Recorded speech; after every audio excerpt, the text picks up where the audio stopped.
Bonjour les amis, on est à Ribeauvillé sur le marché de Noël ici en Alsace. Tout va bien? Ouais, super. Dans l'émission, si vous voulez nous suivre, on va faire un beau pain d'épices avec Camille Le Sec qui est pâtissier. Ça vous intéresse? Oui. Tant mieux. Et puis après, on retrouvera Elena et Hélène, nos chroniqueuses qui sont sur le terrain. Elena d'ailleurs est à Colmar. Colmar qui fait souffler un vent de liberté sur les USA. Ça vous cause? Oui. Bonjour Elena. Bonjour Vincent, bonjour à tous. Alors oui, liberté, comme la statue qui est juste derrière moi, elle est signée Auguste Bartholdi qui est né ici à Colmar. On va visiter d'ailleurs sa maison natale ensemble et on goûtera à une autre forme de liberté, plus vénitienne qu'américaine. Vous verrez, Colmar est pleine de surprises. Merci Elena, à tout à l'heure. Elle était bien Elena? Ouais. Bon, on va retrouver tout de suite Hélène Gâteau qui nous fait découvrir un animal assez étonnant. Vous allez voir, c'est très dépaysant pour l'Alsace. Bonjour Hélène. Bonjour Vincent, bonjour à tous. Aujourd'hui, je suis à Kinsheim, à la montagne des singes. C'est une forêt située au pied du château du Haut-Königsbourg, dans laquelle vivent des singes, comme regardez ceux qui sont derrière moi. Ici, il y a une seule espèce, le macaque de Barbarie. On se retrouve tout à l'heure pour faire la connaissance de cet animal. Super, alors que dans notre émission ce matin, on recevra comme invité un vrai petit lutin de la région. C'est notre ami André Muller qui bat des records d'audience avec son émission de cuisine à Goethe. Voilà, ça pour l'émission. Et puis on aura en plus Stéphanie Malorand, notre camarade de France 3 Alsace. Elle aussi, elle sait bien faire la cuisine. Qu'est-ce qu'on dit? Merci Stéphanie. Merci Stéphanie. On est sur le coup. Oh, merci Vincent, merci à tous, ça me touche et ça vaut bien une petite fête. Ici forcément l'emblématique c'est la fête des ménétriers, celle qu'on appelle ici en alsacien le Pfifferdeich. C'est la plus ancienne fête d'Alsace, elle a 600 ans, elle est née en 1481 et elle célèbre en fait, elle fait un hommage aux ménestrels, aux saltimbanques qui s'amusaient au Moyen-Âge et aujourd'hui elle se fête le premier dimanche de septembre. Il y a toujours un cortège de chars magnifiquement décorés, des fanfares, des jongleurs qui traversent la ville. Cette fête est organisée par près de 1500 bénévoles. On peut leur rendre hommage et 25 000 visiteurs viennent la voir. Ah ben Vincent, vous êtes là, bonjour. Eh ouais. Bonjour, salut André, comment ça va? Salut Camille, la forme? Ça va garçon? Oui, oh bah super. André Muller. Comment tu vas, une cher sorte ami? d'icône de sa région. Exactement. Ça va Stéphanie? Oui, très bien, merci. Il t'a pas embêté? Moi, je suis très gentil, on est des collègues, on se connaît bien. On se connaît bien. Vous l'avez compris aujourd'hui, si vous êtes habitués, Midi en France, spécial corporate, spécial Alsace. On est tous du France 3 ici, que ce soit Stéphanie bien entendu, André Muller avec son émission à Goethe.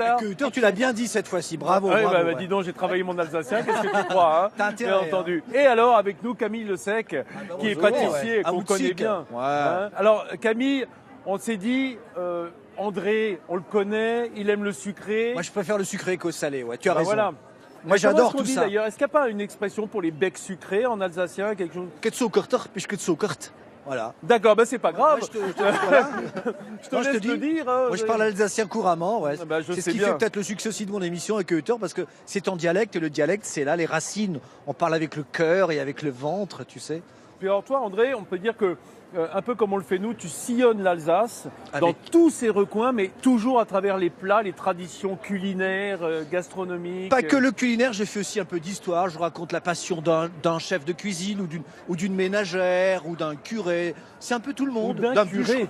Un peu tout le monde fait à manger dans Le la vie. curé est tout le monde gourmand. Hein, Ils sont très par gourmands, ouais, nature. pardon. Ils hein. sont très gourmands. Évidemment, c'était les seuls plaisirs qu'on leur laissait. Hein, les Exactement. plaisirs Et gustatifs. alors, je suis avec mon petit vélo du nord au sud et l'Alsace, c'est un peu mon bureau, quoi. C'est mon bureau. Bah, Voilà. tu la connais comme personne et c'est d'ailleurs pour ça qu'on est Ouais, ravis que tu sois moi avec aussi, nous. je suis pour ravi d'être avec vous, vraiment. Cette belle émission à Ribeauvillé. Alors Ribeauvillé, marché de Noël, tradition pâtissière et Le pain d'épices. Et le pain d'épices. C'est un pain d'épices ça? Ça, c'est un pain C'est d'épices. celui ouais. qu'on va faire Magnifique, ensemble. C'est celui-là. Ah, c'est très beau. Oh là là là là. Wow. Tu sais comment on dit Lepkechle, on dit en alsacien, Lepkechle. Si je le porte comme ça vous fait Ne laisse, penser à ne laisse quoi? pas tomber. À la statue de la liberté. Auguste Wow. Bartholdi, Elena Morna est justement à Colmar, patrie de naissance de Bartholdi. Vous avez tout compris.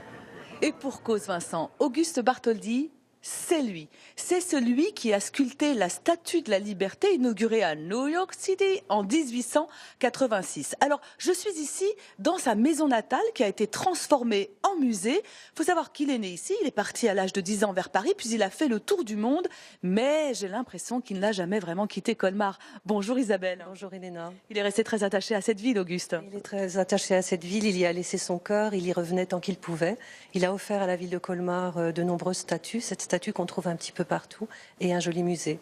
Un joli musée avec ses effets. Et c'est lui qui a voulu de son vivant, justement, que sa maison soit transformée en musée. Alors nous sommes ici dans le salon parisien qui a été reconstitué à Colmar. Quels sont les autres effets d'Auguste Bartholdi qu'on peut voir ici au musée?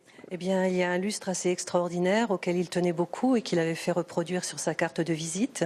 Une jolie petite boîte à clés, très émouvante. Une petite boîte à clés sur laquelle il y a écrit les clés d'Auguste. Alors moi, je voudrais qu'on parle d'un trésor exceptionnel. Alors, nous avons la toute première esquisse de la Statue de la Liberté. Laquelle statue sur l'esquisse, j'ai remarqué qu'elle a une espèce de petit déhanché qu'elle n'a pas en réalité. Voilà, ce déhanché révèle en fait l'inspiration antique puisque c'est une déesse antique. Un autre trésor, le fameux lion de Belfort qu'il a également signé. Voilà, le lion de Belfort. Nous avons de nombreuses maquettes et aussi toutes les études qu'il a faites au Jardin des Plantes. Vous l'aurez compris, il faut absolument venir ici à Colmar, au musée également, et dans les rues pour admirer les statues d'Auguste Bartholdi. Et puis si vous venez au musée, vous apercevrez peut-être le château de Ribeauvillé. Comment se fait-ce? Sa maman était de là-bas et tous les deux ont correspondu ensemble tous les jours jusqu'à la fin de leur vie. Merci Elena. Alors il y a un autre personnage complètement, je veux dire, inévitable ici. C'est oui. quand on est à Kaisersberg. Ah bah oui. C'est Albert Schweitzer. Albert Schweitzer, effectivement, il est né en 1875, lui, à Kaisersberg. On le connaît comme médecin, comme pasteur, comme musicien. Il était vraiment multicarte à l'époque. C'était un peu un génie de l'époque. Et lui, eh bien, on l'a connu parce que il a développé un hôpital en Afrique. À Lambaréné, ouais. À Lambaréné, et il a eu le prix Nobel quand même de la paix en 1952. Il a été extrêmement médiatisé, mais il avait son havre de paix à Kaisersberg et dans sa vie mouvementée, il aimait y revenir.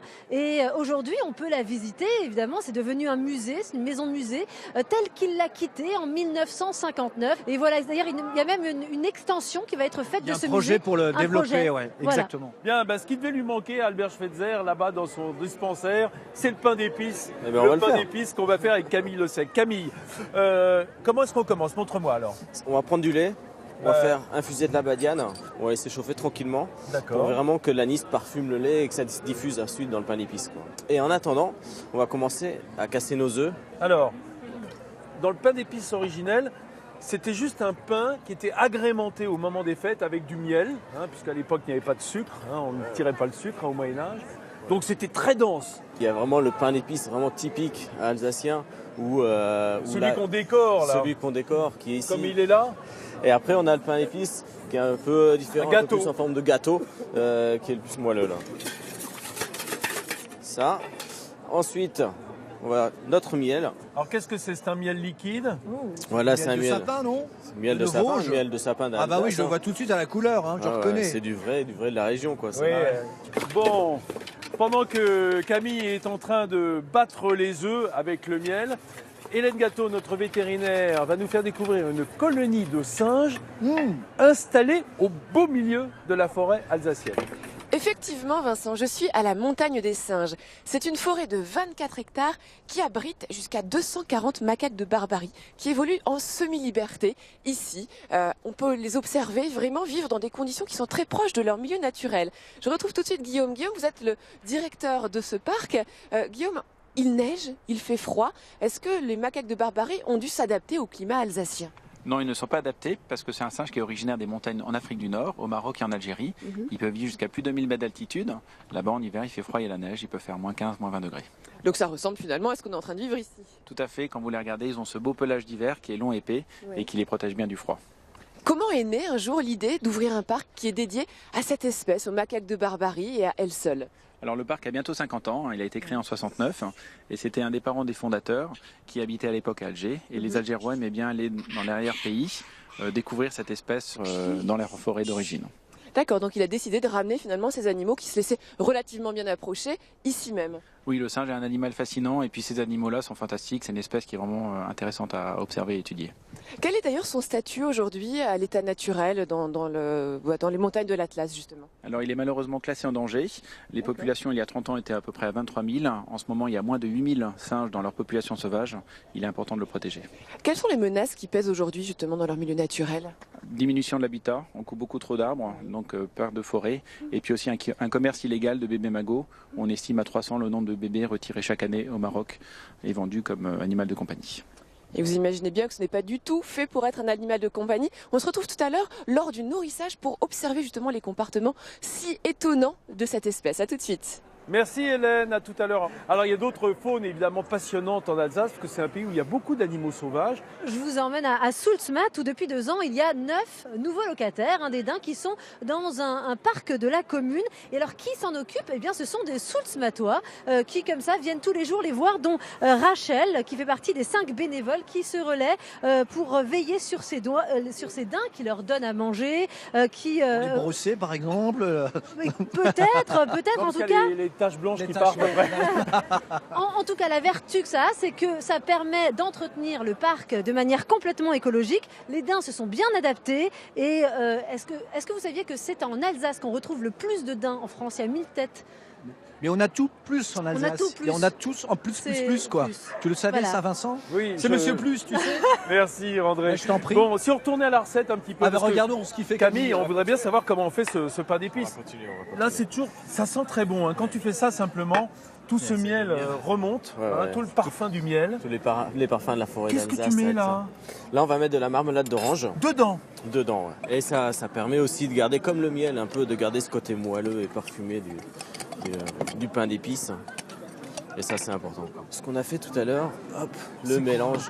Ah, notre Le lait. lait. Infusé. Ah, du coup, il faut filtrer un peu les. Ah, ça sent bien là. Je peux Eh oui, sentir l'anis Camille, étoilé. fais voir. Bah, viens, L'anis. bien sûr. J'adore. Et ça, on va venir filtrer ça. Ah ouais.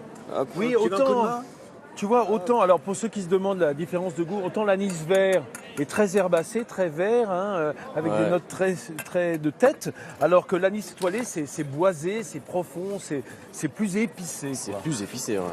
Alors ça, c'est quoi? C'est du beurre C'est en du pommade? beurre. C'est du beurre pommade qu'on va venir Ça ressemble rajouter à la dedans. mayonnaise, dis-moi Camille.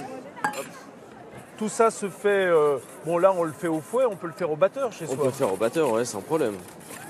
Ensuite, on va venir rajouter nos farines. Regarde, on a notre farine Ah ouais. qui est là.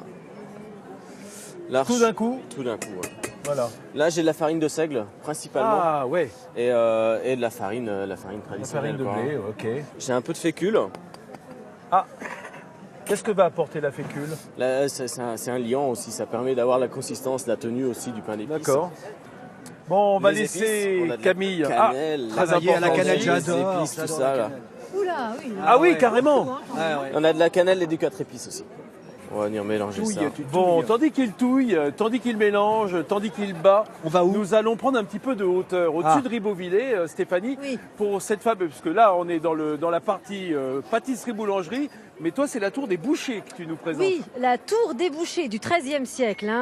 Elle marque la limite entre la vieille ville, la Altstadt, et la ville moyenne, la Mittelstadt. Elle servait de tour de guet, mais aussi de prison, de beffroi. Et à ses pieds, les bourreaux exerçaient la sinistre sentence. Alors pourquoi est-ce qu'elle s'appelle Tour des Bouchers? Eh bien, tout simplement parce qu'à côté, il y avait le quartier des bouchers. Il ne faut pas Ah chercher. bon, d'accord, pas Midi à rien 14 à voir heures. avec la terrible sentence. Ah ouais. Non, rien à voir. Mais bon, on s'en souvient, ça peut être froid dans le dos quand on y passe. En tout cas, au XVIe siècle, elle fut rehaussée et coiffée d'un toit en pointe. Elle est reconnaissable à ça aujourd'hui. Et le classement comme monument historique en 1866 sauva la tour incendiée au début du XIXe siècle de la destruction. Donc si elle est là aujourd'hui, c'est aussi grâce à ce classement. C'est vrai que les édifices sont magnifiques. On a entendu parler de la Haute-Ville, Altstadt, Mittelstadt. Mittelstadt. Et tu disais Ribeauvillé, comment ça s'appelle en alsacien? Robschwir, Ribeauvillé, c'est Robschwir. Robschwir, c'est le nom en alsacien. Et c'est vrai, regarde ici, c'est un décor de cinéma, c'est magnifique ce village. Tous les villages sont comme ça du Qu'est-ce que nord au ça sud veut de dire, la Robschwir. Robsch.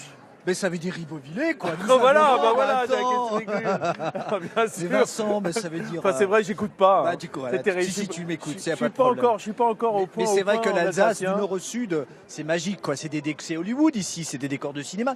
Chaque village, c'est du pain d'épices, c'est une maison en pain d'épices comme celle-là, quoi. Alors on va retrouver Elena Morna, qui elle aussi dans son genre est empreinte de cette âme alsacienne, puisqu'elle est toujours à Colmar. Elle était d'abord américaine, hein, puisqu'elle nous parlait de Bartholdi, mais maintenant elle est plutôt italienne, vous allez comprendre. Un petit air d'Italie, effectivement, ici, dans le quartier de la Petite Venise de Colmar. Alors regardez, c'est très romantique, c'est absolument charmant. Bien sûr, ces maisons à colombages, ces couleurs, ces fleurs, ces décorations. C'est vraiment un quartier qu'on doit visiter plutôt sur une barque que sur une gondole. Et avec Joe, s'il vous plaît. Bonjour Joe. Bonjour Elena. Alors on va parler de ce quartier hyper romantique avec ces petites maisons à colombages. Un quartier qui est donc partagé par cette rivière, la Laur. Oui. J'ai bien dit, Laur. Ouais, c'est Laquelle Laur a une signification en allemand? le poireau. C'est vachement romantique ça. Et malheureusement, il en faut, parce que sinon c'est pas drôle. Et alors pourquoi le poireau? En fait, à l'époque, nous avions les maraîchers qui transportaient leurs légumes, notamment leurs poireaux. Et on a l'un d'entre eux qui a fini par couler lamentableusement dans la rivière avec sa barque pleine de poireaux. C'est trop triste. Alors depuis, ceci dit, ce qui est bien, c'est que cette rivière, elle n'est plus fréquentée par les bateaux de commerce ou de marchands, mais par les plaisanciers. Tout à fait. Nos barques sont présentes pour promener les gens sans problème au fil de l'eau. Alors je parlais des maisons colorées qu'on aperçoit beaucoup ici en Alsace. Il paraît que chaque couleur a une signification. Alors, pas chaque couleur, mais en effet, à l'époque, on avait le bleu et le rouge qui étaient des religions. Le bleu pour les catholiques, le rouge pour les protestants. Et aujourd'hui, on est tout simplement dans la motivation d'avoir une couleur différente de son voisin. Et du coup, c'est très joli. Alors, tu me disais que tu travailles ici depuis 5 ans, tu es de Colmar, et ce job t'a permis de redécouvrir ta ville. Tout à fait. Avant, je ne m'en rendais pas compte et c'est vrai que depuis que je travaille ici, j'ai un plaisir fou à partager ma passion, mon travail avec les touristes. Alors, ce que je te propose, c'est qu'on fasse finalement un deuxième tour ensemble, Joe, parce que c'est vrai que c'est romantique en fait. Hein? Ah bah, pourquoi pas, hein. Let's go! Merci Elena. André, tu Bien. parlais de décors de cinéma. C'est vrai que la petite Venise à Colmar, La hein, petite Venise, c'est magique. c'est un exemple. Avec les bateaux, là, les bateaux à fond plat, où tu peux te balader, visiter la ville. En bateau, tu peux très bien voir les maisons, des maisons magiques, magnifiques, quoi. Il y a d'autres lieux à visiter dans la région, évidemment. On peut peut-être parler de Murbach. Ah bah oui, important, hein, l'abbaye. L'abbaye, c'est une des plus anciennes d'Alsace. Un haut lieu touristique, Ouais, hein, oui, l'abbaye bénédictine, effectivement très ancienne, fondée en 728 par Saint-Pirmin. Les travaux étaient financés par le comte Eberhard, qui était le frère du duc d'Alsace. Et dès le départ, l'abbaye est riche et possède une vaste étendue de terre. Et elle prospère, elle s'accroît jusqu'au Xe siècle, avant d'être ravagée par les Hongrois. Mais la prospérité revient au XIIe siècle, où Murbach devient alors une véritable principauté qui possède plusieurs cités telles que Guebwiller. Mais après la guerre de 30 ans, comme le reste de l'Alsace, elle devient française. Et ensuite, elle est transférée à Guebwiller et perd son statut d'abbaye pour devenir chapitre de chanoine. Et aujourd'hui, il ne reste que le chœur de l'abbatiale Saint-Léger.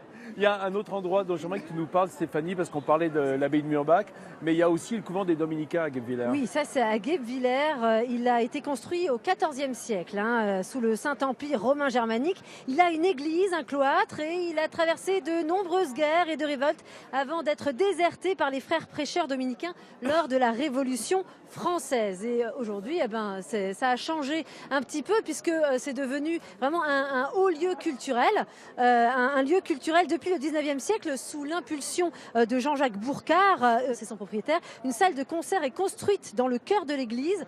Il y a le premier concert et aujourd'hui, il y a plein de spectacles. On y fait du mapping, on y fait plein de choses. C'est un très beau lieu de culture à Guebwiller. Et ça se visite évidemment, hein. Il faut aller voir ces endroits qui sont un peu l'âme de l'Alsace aussi. On va peut-être retourner à cette recette de pain d'épices, ça Camille prend Le belle Sec forme, qui est avec nous.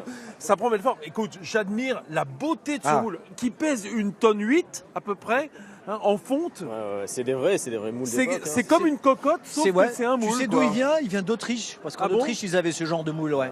Ah bah écoute, il est splendide. Le pain d'épices est cuit dedans. Le pain d'épices, on l'a cuit, on l'a moulé tout à l'heure, on l'a cuit. Et voilà.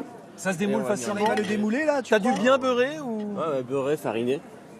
attention, ouais. attention, là c'est Attention, vraiment... surprise, Ah là là là là. surprise, On surprise. essaye que... Tu dois taper ou c'est pas la peine? Allez, vas-y, 1, 2, 3. Wow, bravo, magnifique. bravo. Ça s'applaudit, mesdames et messieurs. Superbe. Ah Camille, excellent. Il a une belle forme. Ceux qui applaudissent, c'est ceux qui espèrent le déguster tout à l'heure.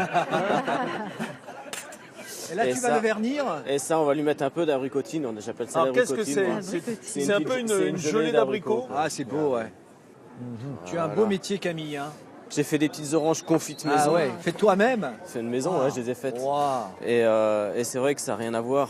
Bon les amis, tandis que Camille Le Sec est en train de décorer son pain d'épices façon marché de Noël, on va retrouver Hélène Gâteau, votre vétérinaire qui est une vingtaine de kilomètres d'ici environ. Elle est toujours sur sa montagne et elle a trouvé le magot. Mais le magot, c'est le singe. Oui, Vincent, alors magot, c'est l'autre façon d'appeler le macaque de Barbarie. Moi, je suis à côté, du mâle le plus vieux du groupe. Il s'appelle Papy et il a 24 ans. Salut mon grand. Alors ici, les conditions de vie des animaux sont extrêmement proches de leur milieu naturel. Ce pourquoi c'est devenu un lieu d'observation pour les scientifiques depuis 1972. Alors je retrouve Lise pour en apprendre un peu plus sur le comportement des macaques. J'imagine qu'actuellement, en plein hiver, toute l'attention est surtout tournée vers comment lutter contre le froid. Alors pas forcément, puisqu'on est en pleine saison des amours, c'est le rut en ce moment, les naissances auront lieu au printemps. Donc on peut observer assez fréquemment un mâle qui va étudier olfactivement, visuellement sa future potentielle partenaire, puisque lorsque les femelles sont en chaleur, leur gonflement est plus gros et luisant.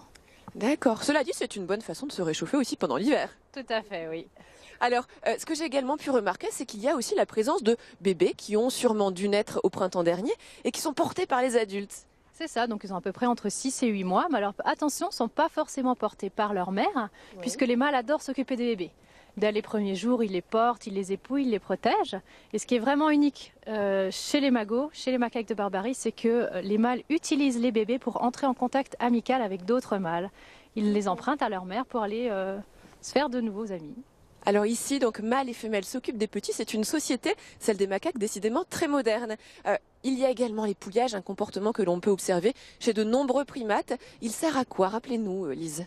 Alors il sert pas à nettoyer le pelage, ils n'ont pas de parasites par exemple, mais il sert à entretenir les bonnes relations.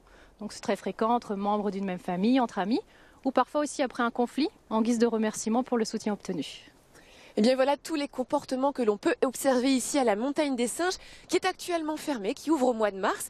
Mais elle est ouverte pour nous, pour Midi en France. Nous sommes vraiment privilégiés. Merci beaucoup Hélène et quel accueil, hein, dites-moi. On rappelle que ce site est le 4e site le plus visité d'Alsace avec 300 000 visiteurs par an. Hein, le singe, ça attire. Ah, ça en attire tout le quelque monde, sorte, bien hein. sûr, mais bien sûr. Autant que les marchés de Noël, non, peut-être pas quand même, Ouais. parce que les marchés de Noël, c'est quand même un événement, vous le voyez, on est entouré. Dites-moi, si on veut aller faire de la randonnée dans le coin, est-ce que vous avez un On en a plein. Il y en a plusieurs, mais on pourrait parler par exemple de la vallée de la Fechte. Ah oui, c'est vrai. Que tu dois bien connaître. Oh, mais je connais bien, ouais, bien sûr.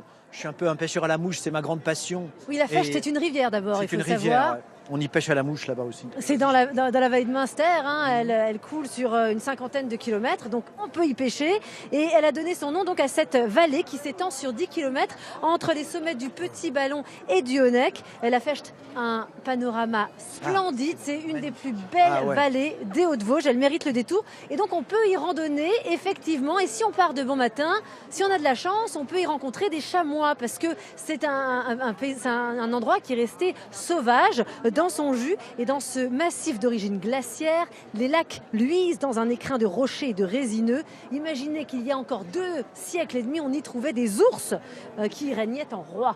C'est vrai, exactement. Alors, on peut dire un mot, Camille, de ce qui se trouve sur la table. On a le pain d'épices, comme tu nous l'as fait, là, qui est absolument extraordinaire.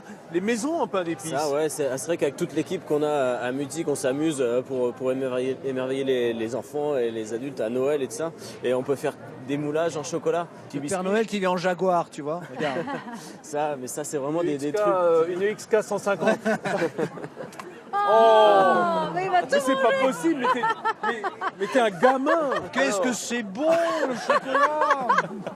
Ah, il a ruiné la Jaguar. Gros accident pour la Jaguar. Exactement. Elle est assurée, hein, t'inquiète pas. Il y a une assurance. Alors moi je voudrais vous présenter, puisqu'on arrive en période de fête, les livres de Camille, hein, avec son ami et je dirais associé Christophe Felder, un Tout à pâtissier fait. qu'on connaît bien. Ça c'est le dernier qui est sorti, Bûche. C'est le petit dernier, c'est les bûches pour Noël en fait. Ah, il dit Bûche parce qu'en allemand c'est On a- bourg. C'est le beau, mais livre. puce, c'est aussi le ventre. Le bûche. Oui, Ah voilà. oui. Non Ouais. mais voilà, les bûches. C'est joli, Donc ouais. les secrets des bûches. Et puis celui-là, gâteau, qu'on connaissait Le déjà. livre hein, gâteau dans mais lequel qui est on retrouve le pain une d'épices. somme hein, sur la belle pâtisserie, pas qu'alsacienne d'ailleurs. Hein, c'est un peu les classiques. Non, c'est un petit hein. tour de France Un ici. petit hein. tour de France des classiques de la pâtisserie. Bon, ben merci Camille d'être venu nous voir. J'ai envie de dire, on va commencer à goûter, mais il y en a qui ont commencé. Moi j'ai déjà bien mangé, avant. hein, j'ai déjà mangé, mais je veux bien Merci encore quand tu veux. André d'être Bah, venu c'était un nous rendre plaisir visite de sur vous ce voir, marché de c'était Noël. génial. Merci les télégeekers, comme on dit en Alsace. Ah oui, c'est ça. Les regardeurs de télégeeks, là. télévision. Stéphanie, merci beaucoup pour tes Merci, belles balades Vincent. autour de Ribeauvillé et en Alsace en général. Bon, ben, chez vous, vous avez compris, on va pas vous dire de faire le pain d'épices, mais vous pouvez peut-être aller en chercher un petit peu chez votre pâtissier. Et s'il n'en a pas, meilleur moyen, venez ici à Ribeauvillé, sur le marché de Noël, vous trouverez tout ce qu'il faut. Et bonne journée chez vous. Bravo, bravo.